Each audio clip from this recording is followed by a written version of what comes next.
हाय दोस्तों, welcome to my YouTube channel. मैं बादल सोनी आप सभी का स्वागत करता हूं। आज मैं छत्तीसगढ़ के इतिहास पर वीडियो लाया हूं।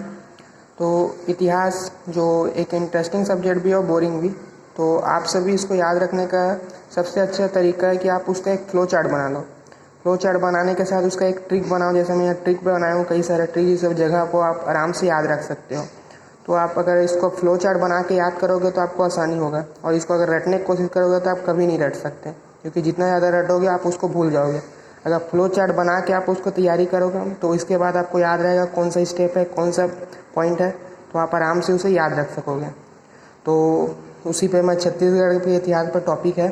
तो जिस तरह भारत के इतिहास को 3 भाग में बांटा गया है, प्राचीन भारतीय इतिहास और मध्यकालीन और आधुनिक, उसी तरह छत्तीसगढ़ को भी 3 भाग में बांटा गया है। पहला प्राग ऐतिहासिक। इसमें प्राग शब्द है वो प्राचीन को ही दर्शाता है, इसको ऐतिहासिक शब्द में प्राग कहते हैं और हिंदी में प्राचीन ही बोलते हैं। वैसे ही मध्यकालीन, तो इसमें क्या बोला है, आद्य ऐतिहासिक बोला है। आद्य मतलब आधा, आधा मतलब मध्य। और तीसरा है ऐतिहासिक। ऐतिहासिक में इसमें हम लोग पढ़ेंगे वैदिक काल के बारे में, जिसमें जितने भी महाकाव्य ग्रंथ हैं। तो सबसे पहले जो है प्राग ऐतिहासिक। प्राग ऐतिहासिक के अंतर्गत आता है पाषाण काल। पाषाण का अर्थ होता है पत्थर। जिस समय आदि मानव का युग था, जिसमें पत्थर के औजार बनाए जाते थे, उस समय को बोलते हैं पाषाण काल। और इसके बाद हम लोग पढ़ेंगे आद्य ऐतिहासिक। आद्य ऐतिहासिक के अंतर्गत पढ़ेंगे सिंधु घाटी सभ्यता। तो जो ये सिंधु घाटी सभ्यता है वो हमारे छत्तीसगढ़ पे विकसित नहीं हो पाया। क्यों नहीं विकसित हो पाई, इस वीडियो में आपको बताऊंगा। और इसका जो क्वेश्चन 2016 में CGPSC में मेंस के एग्ज़ाम में पूछा गया था, ठीक है, शॉर्ट क्वेश्चन आंसर में पूछा गया था कि छत्तीसगढ़ में आद्य ऐतिहासिक काल की अभिलक्षणा कम क्यों है करके, तो उसका रीज़न आपको बताऊंगा, ठीक। और ऐतिहासिक काल में आप पूरा महाकाव्य, ऋग्वैदिक काल, वैदिक काल के बारे में पढ़ोगे। तो सबसे पहले पाषाण काल आपको बताया पत्थर मतलब आदि मानव काल के समय के बारे में पढ़ना है।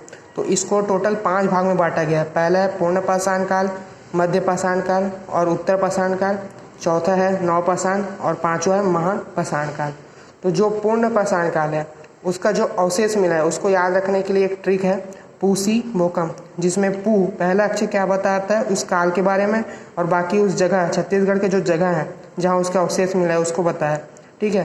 तो पहला क्या है, सी मतलब सिंगापुर की गुफा। दूसरा क्या है, बो यानी बोतलदा। का यानी का से काबरा पहाड़। महानदी की घाटी। और इसमें जो अवशेष मिले मतलब उस जगह में उस काल के क्या क्या अवशेष मिले, तो हस्तचलित औजार मतलब जो हाथ से बनाए गए पत्थर वाले औजार है वो मिले हैं, और जो पत्थर में चित्र बनाते थे जिसको शैल चित्र बोलते हैं वो मिला है, और उसके बाद कुदाल, जो रापा कुदाल आप बोलते हैं अभी, वो कुदाल मिला है, वो पत्थर से बना हुआ है।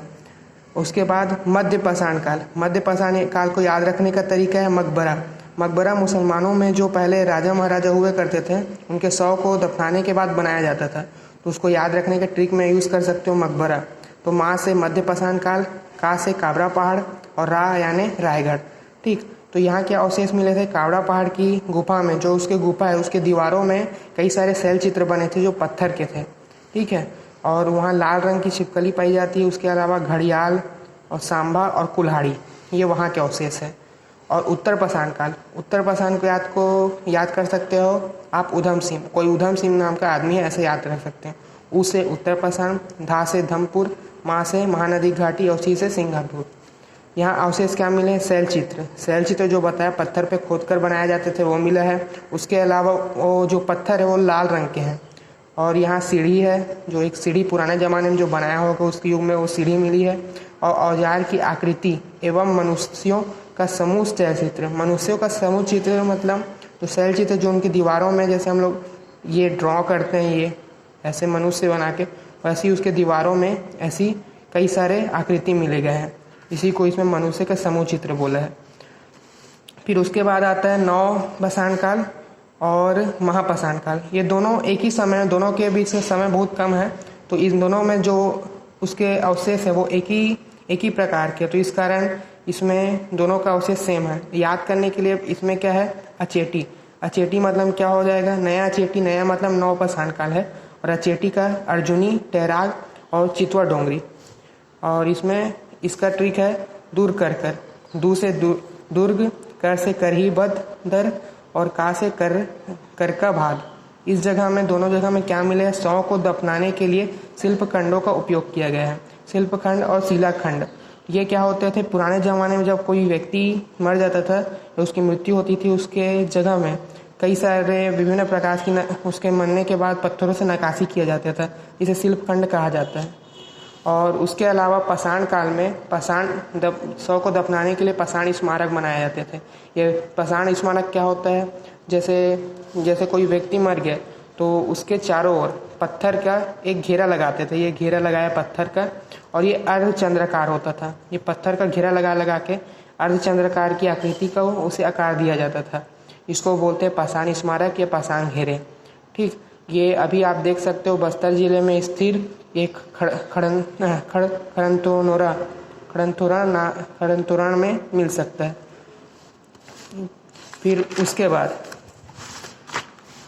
इसके पाषाण काल में कुछ आईएमपी चीज़ें जो पूछा गया है, कई बार जीके में पूछा गया आपको, जैसे सीजी छत्तीसगढ़ में शैल चित्र की खोज सर्वप्रथम कहाँ हुई और किसने किया और इस कब हुआ, इसको पूछा जा सकता है। तो सबसे पहले 1910 में हुआ है।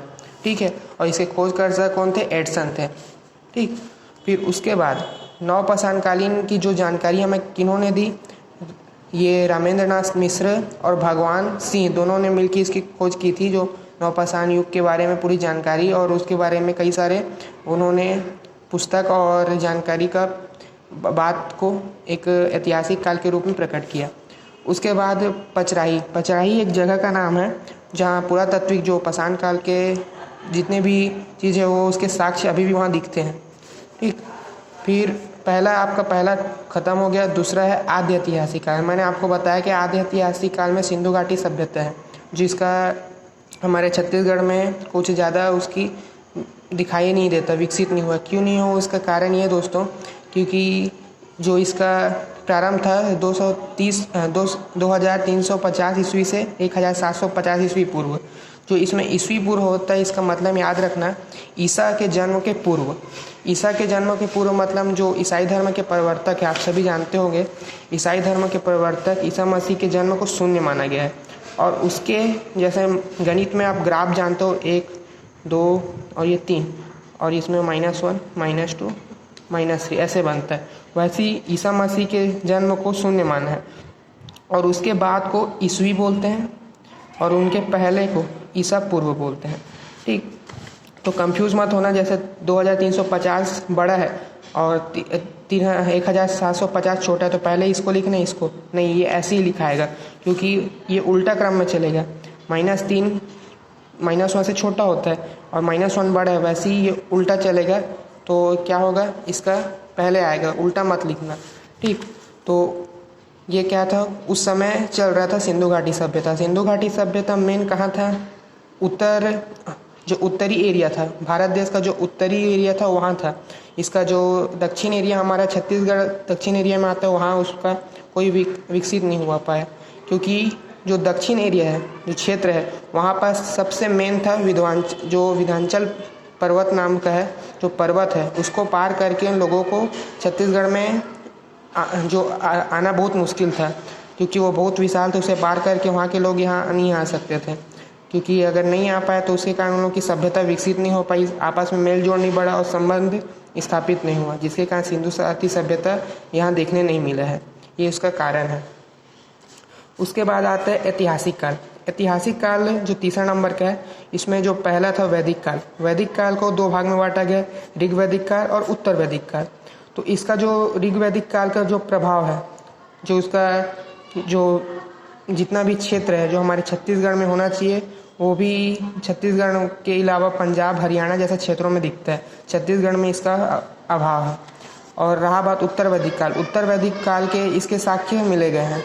जैसे उत्तर वैदिक काल में 1000 से लेकर 600 ईस्वी पूर्व बोल रहे हैं, मतलब उससे पहले ना क्या है कि सितकी उपनिषद विघ्न पर्वत का जो विंध्याचल पर्वत बताया, उसका उल्लेख दिया गया है। इसमें जो उसका उपनिषद मतलब एक केसितकी एक जगह है, उपनिषद कोई जगह जिसको आधिपत्य स्थापित किया जाता है, उसे उपनिषद बोलते हैं। तो उस जगह में उसका पूरा जो उसका विंध्याचल पर्वत है पूरा उसका उल्लेख दिया गया है। उसके अलावा उत्तर वैदिक साहित्य में नर्मदा नदी को उल्लेख किया है, जिसमें उसे रेवा, ये रेवा शब्द का अर्थ होता है रेखा या समुद्र या कलिंदी या काला या त्वरित और नर्मदा। तो इन सभी का उपमान को एक शब्द में रेवा कहते हैं। ये एक सुंदर उपमान होता है, उसी कारण इसको नर्मदा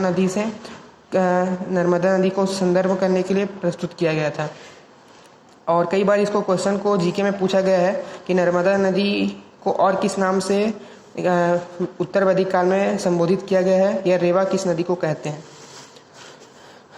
और जो वैदिक साहित्य का सिर्फ एक ही साक्ष्य है, शतपथ ब्रह्म। शतपथ ग्रंथ एक ग्रंथ है जिसमें समुद्र के जितने भी भारत ग्रंथ हैं, छत्तीसगढ़ में हैं, उन सभी के बारे में उसमें उल्लेख मिलता है।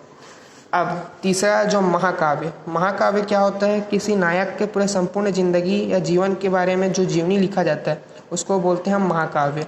तो रामायण में आप जानते हैं श्री राम भगवान के बारे में पूरा उसके जीवन से लेकर मरण तक की हर बात को लिखा गया है, जो इनके रचयिता कौन थे, वाल्मीकि थे। तो इसमें रामायण में आपको मैं रामायण नहीं बताऊंगा क्योंकि आप टीवी पे देख सकते हैं, कोई सीरियल नहीं है। इसमें मैं ये बताऊंगा कि जो रामायण का जो जितने भी उसके उस समय के साक्ष्य या कोई भी अवशेष हैं जो हमारे छत्तीसगढ़ में हैं, उन सभी के बारे में क्या क्या बताते हैं उसके बारे में हम पढ़ेंगे। और महाभारत में क्या है, महाभारत में भी जितने भी पात्र थे उनके अवशेष और उनके बारे में जो जानकारी हमें छत्तीसगढ़ में मिलती है उसके बारे में। तो महाभारत के रचयिता कौन थे, वेद व्यास। तो जीके में एक चीज़ पूछा जाता है कि वेद व्यास का पूरा नाम क्या था, तो याद रखना कृष्ण द्वैपायन वेद व्यास था उनका नाम, कृष्ण द्वैपायन वेद व्यास। ठीक है, उन्होंने भारत के प्राचीनतम ग्रंथ के सबसे महान ग्रंथ वेद की रचना की थी। ये वेद साहित्य जो कहते हैं हम लोग, जिसमें ऋग्वेद, सामवेद, यजुर्वेद और ये अथर्ववेद चारों वेद का समावेश है, उस वेद का रचयिता कौन थे, वेद व्यास थे। ठीक, अब आते हैं रामायण। पहला रामायण है, तो याद रखना रामायण के काल के समय हमारे छत्तीसगढ़ को दो भाग में बांटा गया था, भारत को दो भाग में बांटा गया था। पहला तो उत्तर कौशल और दक्षिण कौशल। तो आप सभी को पता होगा हमारे छत्तीसगढ़ को क्या कहते थे, दक्षिण कौशल। और उस समय दक्षिण कौशल की राजधानी थी श्रावणती। ठीक है, उसकी राजधानी थी। और उसके राजा कौन थे, भानुमंत। और भानुमंत के कोई पुत्र नहीं था, उनकी सिर्फ इकलौती पुत्री थी कौशल्या। ठीक है, उसी कारण राम को हमारे छत्तीसगढ़ के भांजा भी कहा जाता है, क्योंकि हमारी जो कौशल्या माता है वो यहाँ पैदा हुई थी। और उसके अलावा उत्तर कौशल की उस समय जो राजधानी थी साकेत था, जिसे अयोध्या कहते हैं। और आप सभी को पता होगा मैथिली शरण गुप्त का एक रचना साकेत महाकाव्य। तो साकेत महाकाव्य में पूरा उसके बारे में वर्णन किया गया है, वो साकेत है। उस समय राजा थे दशरथ, तो उनका विवाह किसके साथ हुआ, भानुमंत की पुत्री कौशल्या के साथ, दोनों का विवाह हुआ। तो भानुमंत का कोई पुत्र नहीं था, तो उसी कारण उनके सारे राजपाट जो पूरा दक्षिण कौशल है उनको दहेज के समय दशरथ को मिल गया। तो दोनों को विवाह के पश्चात उनके 4 पुत्र हुए, राम, लक्ष्मण, भरत, शत्रुघ्न, जिनमें राम उनका ज्येष्ठ पुत्र था, तो उनका सारा राजपाट उनको मिला। और राम और सीता के विवाह से उनके 2 पुत्र लव और कुश हुए, जिसमें से उत्तर कौशल लव को दिया गया एवं दक्षिण कौशल जो हमारे छत्तीसगढ़ का भाग है वो किसको मिला, कुश को, जिसके कारण इसे कुश स्थली भी कहते हैं। और ये जीके में पूछा जाता है कि छत्तीसगढ़ का आधिपत्य रामायण के किस पात्र को मिला था, या रामायण को किस को मिला था, लक्ष्मण, राम, कुश या सीता। तो उसमें कुश है, इसको याद रखना। ठीक, उसके बाद जो रामायण के साक्ष्य है उसको बता रहा हूँ। तो सरगुजा में रामायण के साक्ष्य मिले, जैसे लक्ष्मण बेंगरा का अर्थ होता है गुफा। ठीक है, और ये मतलब प्राचीन इतिहास काल से शब्द को बोला जाता है बेंगरा, जिसका हिंदी में गुफा होता है। सीता बेंगरा, सीता माता का गुफा, जहाँ वो लोग निवास करते थे रामायण काल में, जब वनवास मिला था तो। और सीता कुंड, मतलब सीता माता के उस समय जो स्नान करने का कुंड है वो है। और उसके अलावा लक्ष्मण खो मतलब खो यानी होता है पैरों का निशान। तो उस समय सरगुजा में जब वो वनवास के समय भ्रमण कर रहे होंगे, तो उस समय जो लक्ष्मण जी के पैरों के निशान वहाँ आज भी उपस्थित है। और जांजगीर चांपा में शिवरी नारायण में आप जानते होंगे सबरी के आश्रम है, जहाँ जिसमें राम भगवान ने सबरी के झूठे बैल खाए थे, उसके बारे में है। उसके बाद खैरोद, ये जो खैरोद है ये सबसे इम्पोर्टेंट है, इसको आप याद रखना, ये हर हमेशा पेपर में पूछा जाता है। तो खैरोद में क्या हुआ होता है, खैरोद में लक्ष्मण द्वारा तो लक्ष्मण है, लक्ष्मण द्वारा शिव भगवान की पूजा की जा रहती है, जिसके कारण इनको कई सारे नाम से जाना जाता है, लक्ष्मणेश्वर, लोमेश्वर, लाक्षार। तो इसमें जो लाक्षार शब्द है इसका एक कारण है, उस समय जब लक्ष्मण जी ने शिव भगवान की पूजा की थी तो उस समय उन्होंने 1 लाख चावल के दाने पूजा में समर्पित और अर्पित किए थे, तो इसी कारण इसे लाक्षार कहते हैं। और जीके में भी एक चीज़ पूछा जाता है कि छत्तीसगढ़ की काशी किसे कहते हैं, तो याद रखना छत्तीसगढ़ की काशी खैरोत को कहते हैं, इसे छत्तीसगढ़ की काशी भी कहते हैं। ठीक, खैरोत, खैरोत का नाम खैरोत क्यों पड़ा है इसे बता देता हूँ। खैरोत इसलिए बोलते हैं क्योंकि यहाँ खैरभूषक नामक एक राक्षस हुआ करता था, जिसका इसमें शासन था, जिसका वध राम भगवान के द्वारा इसे किया गया था, इसे खैरोत कहते हैं। ठीक है, उसके बाद बलौदा बाज़ार, बलौदा बाज़ार में तुरतुरिया, जहाँ वाल्मीकि की आश्रम है, जहाँ सीता माता रहती थी। जब राम भगवान ने सीता माता का परित्याग किया था तब सीता माता यही वाल्मीकि आश्रम में रही थी और लौर को उसको जन्म दिया था। उसके बाद सिहावा, सिहावा में क्या है आपको सभी को पता होगा, सिंगी ऋषि का आश्रम है और जो हमारी महानदी का उद्गम स्थल है सिहावा को बोलते हैं। इसी के कमंड मतलब कमर बोला जाता है, कमंडल, कमंड मतलब उसके उद्गम स्थल से महानदी का उत्पन्न होता है। फिर उसके बाद कांकेर, कांकेर में क्या मिला, पंचवटी, जहाँ सीता माता रही थी और रावण ने छल से उनका हरण किया था पंचवटी में, तो वहाँ उनके कई सारे साक्ष्य हैं। उसके अलावा दंडकारण्य, ठीक है, दंडकारण्य का नाम कैसे दंडकारण्य पड़े ये पूछा जाता है। दंडकारण्य में जिसमें दंडक नामक एक राजा था, जो एक वन आच्छादित क्षेत्र था वहाँ का वो राजा था। जब हनुमान जी संजीवनी बूटी लेने गए थे तो उस जो दंडकारण्य वहाँ से गुजरे थे, इसी कारण इसका नाम दंडकारण्य पड़ा है। उसके बाद महाभारत, रामायण आपका ख़त्म हो गया, अब महाभारत है। और महाभारत में सबसे पहले महासमुंद, महासमुंद में है खलवाटिका, खलवाटिका जो अभी खल्लारी बोलते हैं, वहाँ 2 अवशेष है जहाँ भीम के पाँव के निशान है, भीम फौ बोलते हैं। और लक्षागृह, लक्षागृह ये जब महाभारत के काल में वो पांडवों को जो पांडवों में वो पासे में हार गए थे, तब उन्हें जो वनवास के समय सजा मिला था, तो उस समय उन लोगों को लकड़ी के कौरव द्वारा घर बनाया गया था, जिसमें पांडवों को रहने के लिए जगह दी गई थी। और उसमें बाद में कौरव द्वारा उन्हें मारने के लिए आग भी लगा दिया था, लेकिन वो बच गए थे, तो उस गृह को लक्षागृह कहते हैं। ठीक, उसके बाद चित्रांगदगुप्त, चित्रांगदगुप्त एक जगह है जहाँ अर्जुन की पत्नी थी चित्रगंधा, उसका नाम था, उनका पुत्र था वक्षुवाहन, तो चित्रगंधा का जहाँ वो पैदा हुई थी वहाँ का जगह है। और जांजगीर चांपा, जांजगीर चांपा में गुंजी, ऋषभदेव, ऋषभदेव ये प्रथम तीर्थकार थे, जैन धर्म के प्रवर्तक माने जाते हैं। फिर उसके बाद आरंग, आरंग में मोरध्वज और मणिपुर में ताम्रध्वज, ये दोनों महाभारत के युद्ध में शामिल हुए थे। फिर दंडकारण्य, दंडकारण्य को महाभारत के समय क्या कहते हैं, कांतर, तो कंफ्यूज मत होना, रामायण के समय ये दंडकारण्य ही इसका नाम है, लेकिन महाभारत के समय इसे कांतर नाम से जाना जाता है। और इसके बाद एक जानकारी है, जैसे नोट छत्तीसगढ़ सीजी, उस समय जो छत्तीसगढ़ था उसे प्राक कौशल के रूप में संबोधित किया गया था, जिसमें 16 जनपद थे, 2 जनपद चेड़ी, जिसे बाद में चेड़ीगढ़ और अब छत्तीसगढ़ के नाम से आप जानते हैं। ठीक, उस समय 4 जनपद कौशल थे, जिसमें ईसा कुशल वंशियों का ईसवा कुंस वंशियों का शासन था। ठीक, और सरगुजा में इसका एक ही जो महाभारत के युग का साक्ष्य है वो है कपाट द्वार।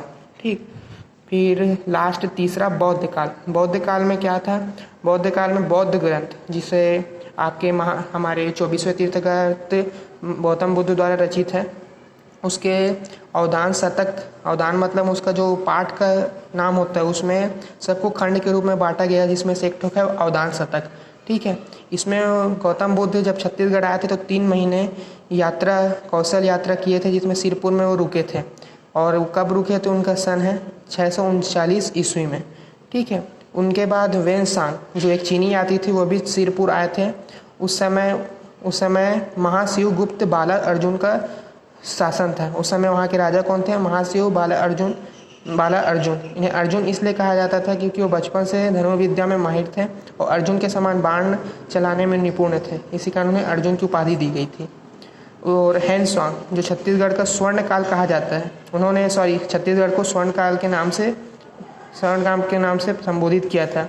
और उन्होंने अपने एक जो पुस्तक लिखा, रचना की, उस पुस्तक का नाम था सियुकी, जिसमें उन्होंने छत्तीसगढ़ को क्या सिलो नाम से बोला था। क्योंकि जो हेनसांग थे वो चीनी थे, उन्हें छत्तीसगढ़ या भारतीय भाषा नहीं आती थी, तो वो जब छत्तीसगढ़ का नाम सुने तो उन्हें कुछ समझ नहीं आया, तो उन्होंने उन्हें क्या सिलो नाम से संबोधित किया, तो वो फेमस हो गया। ठीक। और उस समय यह महाजनपद काल था। महाजनपद मतलब कई सारे जनपदों का समूह, तो छत्तीसगढ़ एक विशाल क्षेत्र था उस समय, उसे महाजनपद कहते थे। ठीक है, जो महात्मा बुद्ध उस समय आए थे। जैन धर्म में भगवती सूत्र के अनुसार कौशल महाजनपद था, जो 2 भाग में था। आपको इसका भी 2 भाग हुआ, दक्षिण और उत्तर। और भारतीय भूमि में नाट्य सह की रचना रायगढ़ की पहाड़ियों में है। जो बौद्ध काल के समय नाट्य सह नामक एक रचना की गई, जिसका अभी साक्ष्य आपको कहाँ मिलेगा? रायगढ़ में मिलेगा, जो उसके पहाड़ी में उपस्थित है। तो दोस्तों, ये था आपका पूरा छत्तीसगढ़ का इतिहास। इसके बाद कुछ और है छत्तीसगढ़ के इतिहास को मैं और नेक्स्ट वीडियो में लाऊंगा।